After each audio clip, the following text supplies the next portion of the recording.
இப்போ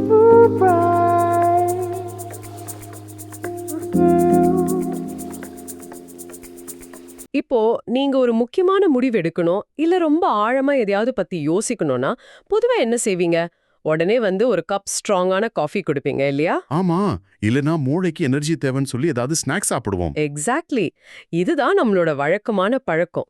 ஆனா, நீங்க எங்களுக்கு அனுப்புன இந்த சோர்சஸ், அதாவது இந்த ஆய்வு கட்டுரைகளையும், தரவுகளையும் நம்ம பார்க்கும்போது, அது ஒரு பெரிய முரண்பாட்ட காட்டுது. கரெக்ட். ஆமாங்க, உங்க மூளை அதோட உச்சக்கட்ட செயல்திறன் அடையணும்னா, சிந்தனையில ஒரு பயங்கரமான தெளிவு பிறக்கணும்னா, உங்க வயிறு முழுமையா 100% காலியா இருக்கணும்னு இந்த சோர்சஸ் சொல்லுது. இது நம்மளோட பொதுவான புரிதலுக்கு நேர் எதிரா இருக்கு. கண்டிப்பா. சோ, இந்த தேடல்ல நாம என்ன பண்ண போறோம்னா, உண்ணா நோன்பு, அதாவது விரதம் இருக்கும்போது நம்ம குடலுக்கும் மூளைக்கும் நடுல என்ன மாதிரியான ரசாயன மற்றும் உயிரியல் மாற்றங்கள் நடக்குதுன்னு ரொம்ப ஆழமா அலச போறோம். நீங்க இந்த ஆதாரங்களை நாம அனலைஸ் பண்ணும்போது மனித உடலோட எனர்ஜி எக்கானமி, அதாவது ஆற்றல் பொருளாதாரம் எப்படி செயல்படுதுன்னு புரிஞ்சுக்கிறது தான் ரொம்ப முக்கியம். ரைட். நவீன அறிவியலும் சரி, பழங்கால சித்த மருத்துவமும் சரி, ரெண்டும் வேற வேற மொழிகள்ல பேசினாலும் அவங்க சுட்டி காட்டுறது ஒட்டுமொத்தமா ஒரே ஒரு மையப்புள்ளியை தான். அதாவது அந்த குடலுக்கும் மூளைக்கும் இடையிலான தொடர்பு அதானே? எக்ஸாக்ட்லி. இத வெறுமனே தத்துவார்த்தமா பார்க்காம உடலியல் ரீதியா, பயாலஜிக்கலா உள்ள என்ன நடக்குதுன்னு நம்ம உடைச்சு பார்க்கணும். அப்படியே செய்வோம். இப்போ இந்த தரவுகள்ல என்ன ரொம்பவே யோசிக்க வச்ச ஒரு விஷயம், அந்த வேகஸ் நரம்பு பத்தின குறிப்புகள் தான். ஆமா, வேகஸ் நர்வ். மூளையையும் குடலையும் இணைக்கிற இந்த நரம்ப பத்தி நம்ம அடிப்படை பயாலஜில படிச்சிருக்கோம். ஆனா, நீங்க தொகுத்து கொடுத்த சித்தர்களோட குறிப்புகள்ல இந்த ஒரு குறிப்பிட்ட நரம்பத்தான் அவங்க சுழுமுனை நாடி அப்படின்னு அழைச்சாங்கன்னு ஒரு தகவல் இருக்கு. ஆமா, நரம்பு மண்டலத்தோட மைய ஆட்சி இதுதானே சித்தர்கள் சொல்றாங்க. ஆனா, இது எப்படி ஒரு சாதாரண டேட்டா டிரான்ஸ்ஃபரை தாண்டி ஒட்டுமொத்த எனர்ஜியும் கண்ட்ரோல் பண்ற ஒரு மையமா மாறுது? இத ரொம்ப துல்லியமா புரிஞ்சுக்கணும்னா இந்த வேகஸ் நரம்போட அனாட்டமியை நம்ம கொஞ்சம் விட்டு கவனிக்கணும். இது மூளையிலிருந்து குடலுக்கு போற ஒரு ஒன் வே ரூட் கிடையாது. இது ஒரு 2 வே ஹைவே. ஓஹோ, இருவழிப்பாதை. ஆமா. இதுல ரொம்ப ஆச்சரியப்பட வேண்டிய விஷயம் என்னன்னா, இந்த நரம்புல இருக்கிற 80% நரம்பு இழைகள் குடல்ல இருந்து மூளைக்கு தகவல்களை கொண்டு போற வேலையை மட்டுமே செய்யுது. மூளையிலிருந்து குடலுக்கு வர்றது வெறும் 20% சிக்னல் தான். வெயிட், நிஜமாவா? 80% குடல்ல இருந்து மூளைக்கா போகுது? எக்ஸாக்ட்லி. அதாவது உங்க குடல் இப்போ என்ன நிலைமையில இருக்கு, அங்க என்ன செரிமானம் நடக்குது, என்ன மைக்ரோபயோம் செயல்படுதுங்கிற ஒட்டுமொத்த டேட்டாவையும் வினாடிக்கு வினாடி அது மூளைக்கு அப்டேட் பண்ணிட்டே இருக்கு. வாவ், இது என் பார்வையே முற்றிலுமா மாத்துது. அப்போ நம்ம கட் ஃபீலிங் அப்படின்னு சொல்றது ஏதோ ஒரு கவித்துவமான வார்த்தை கிடையாது. கண்டிப்பா கிடையாது. அது பக்கா சயின்ஸ். அது நிஜமாவே ஒரு பயோகெமிக்கல் டேட்டாவா, குடல்ல இருந்து மூளைக்கு போற ஒரு நேரடி சிக்னல். பயப்படும்போது வயிறு கலக்கிறதும், நல்ல சாப்பாடு சாப்பிட்டதும் மனசு அமைதியாகிறதும் இந்த டேட்டா டிரான்ஸ்ஃபரால தான் நடக்குது இல்லையா? சரியா சொன்னீங்க. சித்தர்கள் பிராணன் அப்படின்னு சொன்னது நரம்பு மண்டலத்துல பாயிற இந்த எலக்ட்ரோகெமிக்கல் சிக்னல்களை தான். ஓ, அந்த மின் வேதியியல் சிக்னல்கள். ஆமா. உங்களோட ஓய்வு மற்றும் செரிமான அமைப்பு முழுமையா கண்ட்ரோல் பண்றதே இந்த வேகஸ் நரம்பு தான். செரிமான உறுப்புகளுக்கு ரத்த ஓட்டத்தை அதிகப்படுத்துறது, அமிலங்களை சுரக்க வைக்கிறது எல்லாம் இதோட வேலை. இங்கதான் நம்ம கவனிக்க வேண்டிய ஒரு மிகப்பெரிய முரண்பாடு வருதுன்னு நான் நினைக்கிறேன். என்ன முரண்பாடு? அதாவது, நம்மளோட அன்றாட உணவு பழக்கமும் இந்த நரம்போட செயல்பாடும் ஒண்ணுக்கொன்னு எப்படி ஃபைட் பண்ணிக்குதுன்னு பார்க்கணும். நீங்க கொடுத்த டேட்டாவுல இருக்கிற மாடர்ன் டயட்டீஷியன்ஸோட ரிப்போர்ட்ஸ நான் இங்க மென்ஷன் பண்ணி ஆகணும். சொல்லுங்க.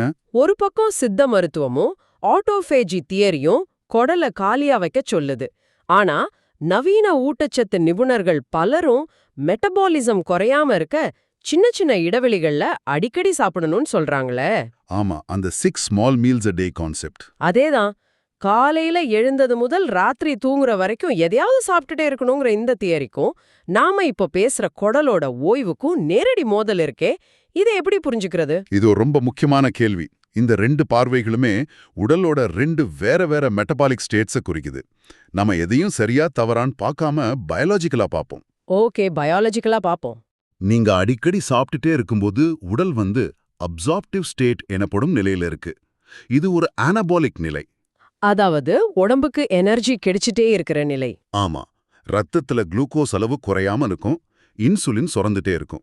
ஆனா இதோட மறுபக்கம் என்னன்னா, நீங்க எதையாவது வாயில போட்ட அடுத்த நொடியே உங்க வேகஸ் நரம்புக்கு வேலை வந்துடுது. அப்போ அந்த 80% எனர்ஜி உங்க உயிராற்றலோட பெரும் பகுதி இரத்த ஓட்டம் எல்லாமே செரிமான மண்டலத்தை நோக்கியே தொடர்ந்து திருப்பப்படுது. இத நான் ஒரு ஸ்மார்ட் போனோட ஒப்பிட்டு பார்க்கறேன். சொல்லுங்க, எப்படி? இப்போ ஒரு போன்ல பேக்ரவுண்ட்ல 20-30 ஹெவியான ஆப்ஸ்கள் ஓடிட்டு இருந்தா என்ன ஆகும்? அந்த போனோட ரேம் முழுசும் அந்த பேக்ரவுண்ட் வேலைகளுக்கே செலவாயிடும். கரெக்ட். போன் சூடாகும், பேட்டரி சீக்கிரம் தீரும், முக்கியமா அதோட பிரதான ப்ராசஸர் ரொம்ப ஸ்லோ ஆயிடும். நாம தொடர்ந்து சாப்பிட்டுட்டே இருக்கும்போது நம்ம செரிமான மண்டலம்ங்கிற அந்த பேக்ரவுண்ட் ஆப் தொடர்ந்து ஓடிட்டே இருக்கு. ரொம்ப சரியான ஒப்புமை. மூளைக்கு போக வேண்டிய அந்த ப்ராசஸிங் பவரை நாமே திருடி நம்ம வயித்துக்கு கொடுத்துட்டு இருக்கோம். நான் சொல்றது சரிதானே? மிகச்சரி. இதைத்தான் நான் எனர்ஜி எக்கானமின்னு சொன்னேன். செரிமானங்கிறது சாதாரண விஷயம் கிடையாது. உணவை உடைக்கிறது, அமிலங்களை சுரக்கிறது, சத்துக்களை உறிஞ்சுறதுன்னு உடலோட 80% எனர்ஜியை உறிஞ்சுற ஒரு மாபெரும் வேலை அது. அப்போ அந்த வேலை நடந்துட்டே இருக்கும்போது வேகஸ் நரம்போட எனர்ஜி முழுசும் கீழ் நோக்கி, அதாவது வயிற்று நோக்கியே பாஞ்சிட்டு இருக்கு. மூளைக்கு தேவையான முழுமையான ரத்த ஓட்டமும் எனர்ஜியும் போறதுக்கு கடுமையான தடை ஏற்படுது. ஓஹோ, மதியம் ஒரு பெரிய கல்யாண சாப்பாடு சாப்பிட்ட உடனே மூளை மழுங்கி ஒரு மாதிரி மயக்கமும் தூக்கமும் வர்றது இதனால தானே? எக்ஸாக்ட்லி. மூளைக்கு போக வேண்டிய ரத்தமெல்லாம் வயித்துக்கு போயிடுது. அப்படியென்றால் இந்த தடையை உடைக்க அந்த பேக்ரவுண்ட் ஆப்ஸ்களை நாம முழுமையா க்ளோஸ் செய்யணும். அதாவது செரிமானத்தை நிறுத்தணும். ஆமா. நீங்க தொகுத்து கொடுத்திருக்க அர்னால்ட் டெரெட்டோட சளியற்ற விரத முறை பத்தின குறிப்புகள் இங்கதான் கரெக்டா பொருந்தி போகுது. ஆனா எனக்கு இதுல ஒரு ஆழமான சந்தேகம் இருக்கு. என்ன சந்தேகம்? அர்னால்ட் டெரெட் மனித உடலை ஒரு குழாய் அமைப்புன்னு சொல்றாரு. அதுல கழிவுகளும் சளியும் அடைச்சிக்கிறதால தான் நோய் வருதுன்னு சொல்றாரு. அவர் குறிப்பிடுற அந்த சளி அப்படிங்கிறது என்ன? அது நாம இருமும்போது வர சாதாரண சளியா? இல்ல. அவர் சொல்றது சுவாசப்பாதையில வர்ற சளிய மட்டும் கிடையாது. உயிரியல் ரீதியா அவர் குறிப்பிடுறது நம்ம குடல் சுவர்கள்ல படிற மியூகாய்ட் பிளேக் மற்றும் செல்களுக்கு இடையே தங்குற மெட்டபாலிக் கழிவுகளை தான். ஓ, அந்த வளசிதை மாற்ற கழிவுகள். ஆமா. தொடர்ச்சியான செரிமான அழுத்தத்தாலும் பதப்படுத்தப்பட்ட உணவுகளாலும் குடல்ல இருக்கிற சில பாக்டீரியாக்கள் ஒருவிதமான பயோஃபில்ம்களை உருவாக்குது. இந்த பயோஃபில்ம்ஸ் என்ன பண்ணும்?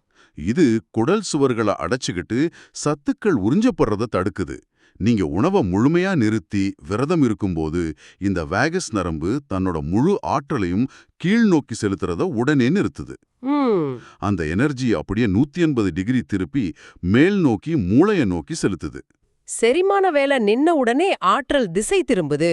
சரி, ஆனா உடம்புக்கு வெளியில இருந்து எரிபொருள், அதாவது குளுக்கோஸ் வராதப்போ உடல் எப்படி இயங்குது? அங்கதான் அந்த ஆட்டோஃபேஜி வேலை செய்ய ஆரம்பிக்குது. ஆட்டோஃபேஜி, அதாவது உடல் தன்னை தானே சுத்தம் செஞ்சுக்கிற நிலை இல்லையா? ஆமா. ஆனா ஆட்டோஃபேஜிங்கிறது ஏதோ ஒரு மாயாஜாலம் போல நடக்கிற விஷயம் கிடையாது. இது மிக துல்லியமான ஒரு மூலக்கூறு மறுசுழற்சி சிஸ்டம். Molecular recycling. கரெக்ட். வெளியிலிருந்து குளுக்கோஸ் வருத நின்ன உடனே உடல் கிட்டோசிஸ் அப்படிங்கிற நிலைக்கு மாறுது. செரிமான அழுத்தம் இல்லாதப்போ செல்கள் தங்களுடைய சொந்த குப்பைகளை தேடி தேடி எரிக்க தொடங்குது. சொந்த குப்பைகள்னா எதை சொல்றீங்க? அந்த சரியா மடிக்கப்படாத புரதங்கள், பழுதடைந்த மைட்டோகாண்ட்ரியாக்கள், அப்புறம் அர்னால்ட் டெரெட் குறிப்பிட்ட அந்த நச்சு கழிவுகள். ஒரு நிமிஷம், இது எனக்கு ஒரு முரண்பாடா தோணுது. என்ன முரண்பாடு? உடல் உணவில்லாம பட்டினியா இருக்கும்போது அது தன்னைத்தானே சாப்பிடுதுன்னு சொல்றீங்க. அப்படி அது தன்னைத்தானே சாப்பிடும்போது அது எப்படி நல்ல செல்களையும் கெட்ட செல்களையும் பிரிச்சு பாக்குது? எனக்கு தேவையான ஆரோக்கியமான தசை நார்களை அது அழிச்சிடாதா? இது சயின்டிஸ்ட்கள் பல பேருக்கும் ஆரம்பத்திலிருந்து ஒரு மிகப்பெரிய சந்தேகம்தான். ஆனா மனித பரிணாம வளர்ச்சி எவ்வளவு புத்திசாலித்தனமானது தெரியுமா? உண்ணா நோன்பு இருக்கும்போது உங்க உடல் யூபிக்விட்டின் அப்படின்னு ஒரு மூலக்கூறை உற்பத்தி செய்யுது. யூபிக்விட்டின், நம்ம டேட்டாவுல இத கிஸ் ஆஃப் டெத், அதாவது மரண முத்திரைன்னு சொல்லியிருந்தாங்களே. எக்ஸாக்ட்லி. அதோட பேரே மரண முத்திரை தான். ஏன்னா இது ஆரோக்கியமான செல்களை தொடவே தொடாது. பழுதடைந்த தேவையற்ற நச்சு செல்கள் மேல மட்டுமே போய் ஒட்டிக்கும். ஓஹோ, அப்போ அது ஒரு டார்கெட்டட் மார்க்கர் மாதிரி செயல்படுது. ஆமா. இந்த யூபிக்விட்டின் ஒட்டிய செல்களை மட்டும்தான் ஆட்டோஃபாஜி மெக்கானிசம் அழிச்சு அதை அமினோ அமிலங்களா மாத்தி உடலுக்கான எரிபொருளாவும் புதிய செல்களை உருவாக்குறதுக்கான மூலப்பொருளாவும் பயன்படுத்துது. வாவ். அது மட்டுமில்லாம விரதத்தோட போது உடலோட ஹியூமன் growth ஹார்மோன் பல மடங்கு அதிகமா சுரந்து உங்களோட ஆரோக்கியமான தசைகளை அழியாம பாதுகாக்குது. இது நம்பவே முடியாத ஒரு மெக்கானிசமா இருக்கே. குப்பைகளை எரிச்சு அதையே எரிபொருளா மாத்துற டெக்னாலஜி நம்ம உடம்புக்குள்ளேயே இருக்கு. சரி, உடல் இந்த அளவுக்கு தன்னைத்தானே சுத்தம் செஞ்சுக்குது. ஆனா இது எப்படி சிந்தனை தெளிவை உருவாக்குது? நீங்க கேக்குறது புரியுது. ஏன்னா ஒரு சில நாட்கள் விரதம் இருக்கும்போது ஆரம்பத்துல கடுமையான தலைவலியும் சோர்வும் கோபமும் வருதே, பிறகு எப்படி அந்த அமைதியும் தெளிவும் சாத்தியமாகுது? அந்த ஆரம்பக்கட்ட சோர்வு ரொம்ப ரொம்ப இயல்பானது. பல வருஷங்களா குளுக்கோஸ மட்டுமே எரிச்சு வந்தவங்க மூளை திடீர்னு உணவு வராததால ஏற்படுற ஒரு விதமான வித்ராயல் சிண்ட்ரோம் அது. ஓ, காஃபி குடிக்கலனா வர தலைவலி மாதிரி? அதேதான். உடல் பழைய கழிவுகளை ரத்தத்தோட வழியா வெளியேற்றுறதாலும் அந்த தலைவலியும் கோபமும் வரும். ஆனா குடல் முழுமையா காலியாகி உடல் கீட்டோன்களை எரிபொருளா பயன்படுத்த தொடங்குனதும் நிலைமை தலைகீழா மாறிடும். முக்கியமா பீட்டா ஹைட்ராக்சி பியூட்டரேட் எனப்படும் கீட்டோன்கள் மூளைக்கு போகும்போது மூளையோட செயல்திறன் பல மடங்கு அதிகமாகுது. அதோட குடல்ல நடக்கிற அந்த நுண்ணுயிரி மாற்றத்தையும் நாம கவனிக்கணும். நுண்ணுயிரிகளுக்கும் மனநிலைக்கும் என்ன சம்பந்தம்? நாம சாப்பிடுறத நிறுத்துறது குடல் பாக்டீரியாக்களை எப்படி கண்ட்ரோல் பண்ணுது? நீங்க கொடுத்த தரவுகள்ல இருக்கிற நரம்பிய கடத்திகள், அதாவது நியூரோ டிரான்ஸ்மிட்டர்ஸ் பத்தின ஆய்வுகள் இதை ரொம்ப தெளிவா விளக்குது. மனித உடலோட 90% செரட்டோனின். செரட்டோனின்னா அந்த ஃபீல் குட் ஹார்மோன் தானே? ஆமா, உங்களை மகிழ்ச்சியாவும் அமைதியாவும் உணர வைக்கிற ரசாயனம். அந்த 90% செரட்டோனின் மூளையில உற்பத்தி ஆகுறது கிடையாது, அது உங்க குடல்ல தான் உற்பத்தி ஆகுது. வெயிட், நிஜமாவா? 90% குடல்லையா? ஆமாங்க. அதே போல 50% டோபாமினும் குடல்ல தான் உருவாகுது. நீங்க செரிமானத்தை நிறுத்தி ஆட்டோஃபேஜி மூலமா குடலோட வீக்கங்கள் குறையும் போது குடல் இருக்கிற நுண்ணுயிரிகள் ஒரு பேலன்ஸ் அடையுது. ரைட். இந்த தூய்மையான அமைதியான நிலையில குடல் அந்த வேகஸ் நரம்போட 80% டேட்டா கேபிள்ஸ் வழியா மூளைக்கு ஒரு பிரம்மாண்டமான சிக்னல் அனுப்புது. அதாவது உடல்ல எந்த செரிமான அழுத்தமும் இல்ல, குப்பைகள் எரிக்கப்பட்டுடுச்சு, எந்த அவசரமும் இல்ல, எல்லாமே முழு அமைதி அப்படிங்கிற அந்த சிக்னல். எக்ஸாக்ட்லி. இத நாம ஒரு பேரானந்தி சமிக்ஞை இல்லனா பிளிஸ்ஃபுல் சிக்னல்னு சொல்லலாம்.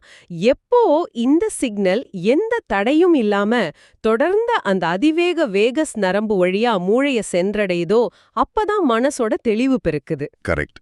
அதாவது பௌதீக ரீதியான குடலோட அமைதி நேரடியாக பயோகெமிக்கல் சிக்னலா மாறி மூளையோட அமைதியா உருவெடுக்குது. நீங்க இதை ரொம்ப சரியா கனெக்ட் பண்ணிட்டீங்க.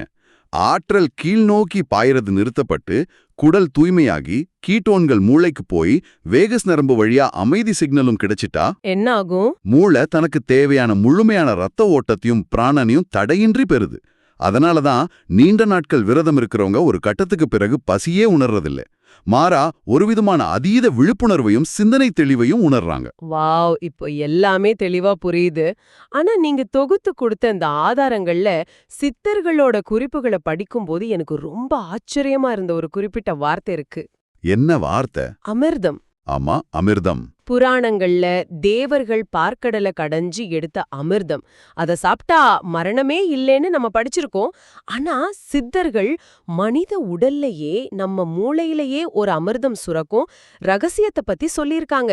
அது என்ன? சயின்டிஃபிக்கா அது எப்படி சாத்தியம்? இதுதான் இந்த மொத்த ப்ராசஸோட உச்ச கட்டம். சித்தர்கள் பயன்படுத்தின அமிர்தம் அப்படிங்கிற வார்த்தை வெறும் கட்டுக்கதை கிடையாது. அது உடலியல் சார்ந்த ஒரு பிரம்மாண்டமான குறியீடு. ஓஹோ. சுழுமுனை நாடி வழியா, அதாவது நம்ம வேகஸ் நரம்பு வழியா வர்ற இந்த அதீத உயிராற்றலும் அந்த பிளிஸ்ஃபுல் சிக்னலும் மூளையோட மையப்பகுதியை தாக்கும்போது தான் அந்த மாயம் நடக்குது. மூளையோட மையப்பகுதியில என்ன இருக்கு? நம்ம மூளையோட மையத்துல பீனியல் மற்றும் பிட்யூட்டரின்னு 2 ரொம்ப முக்கியமான நாளமில்லா சுரப்பிகள் இருக்கு. சித்தர்கள் அவங்க பரிபாஷையில இதத்தான் சந்திரமண்டலம்னு குறிப்பிட்டாங்க. அப்போ சுழுமுனையோட ஆற்றல் மூளையில இருக்கிற சந்திர மண்டலத்தை தாக்குது. அந்த வினாடியில உள்ளே நடக்கிற பயாலஜிக்கல் மாற்றம் என்ன?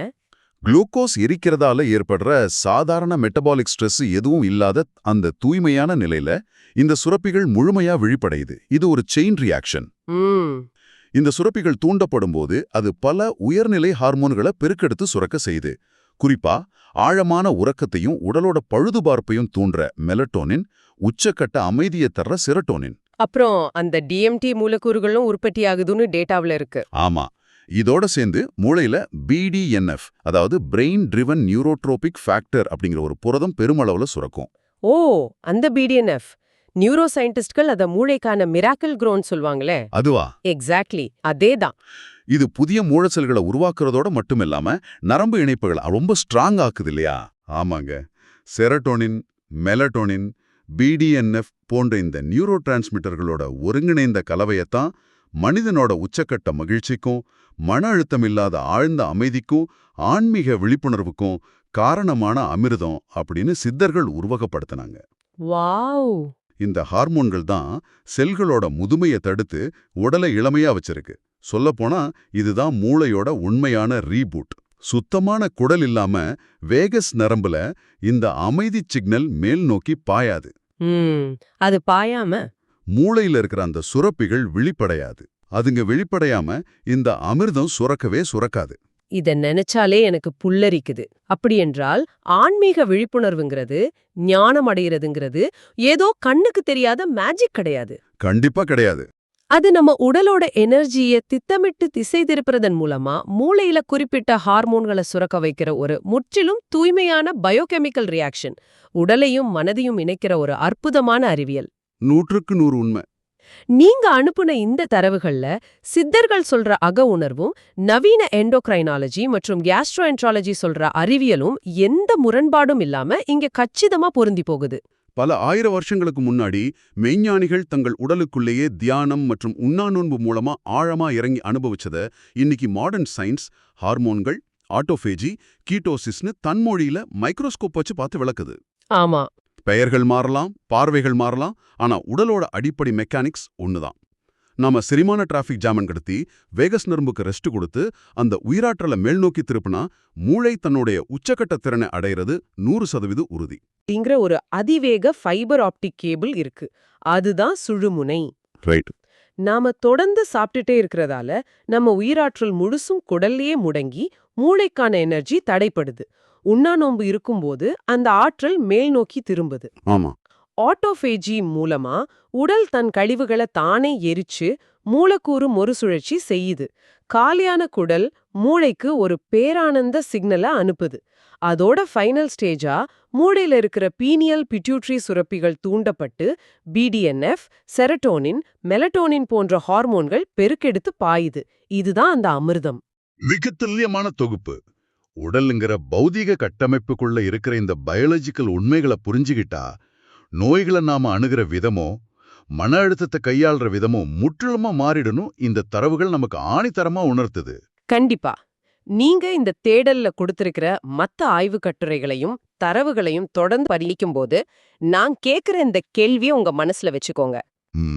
இன்னைக்கு நாம ஃபேஸ் பண்ற அதீத மன அழுத்தம், காரணமே இல்லாத சோர்வு, பிரெயின் ஃபாகுன்னு சொல்லப்படுற சிந்தனை தெளிவின்மை, இதுக்கெல்லாம் காரணம் வெறும் நம்ம வேலைப்பழுவோ இல்ல வெளியிலந்து வர்ற மன உளைச்சலோ மட்டும்தானா? அது ஒரு பெரிய கேள்வி. இல்லனா எந்த நேரமும் எதையாவது ஒரு மிஷின் மாதிரி சாப்பிட்டுட்டே இருக்கிறதால நம்ம உடலோட மைய அச்சான அந்த வேகஸ் நரம்புக்கு கொஞ்சம் கூட ஓய்வே கிடைக்காம அந்த அமிர்தத்தை சுரக்க செய்யற உயிராற்றலை நாமே தினந்தோறும் அழிச்சிட்டு இருக்கோமா? கொஞ்சம் ஆழமா யோசிச்சு பாருங்க. உங்களோட இந்த தேடல் இன்னும் பல புதிய கதவுகளை திறக்கட்டும்.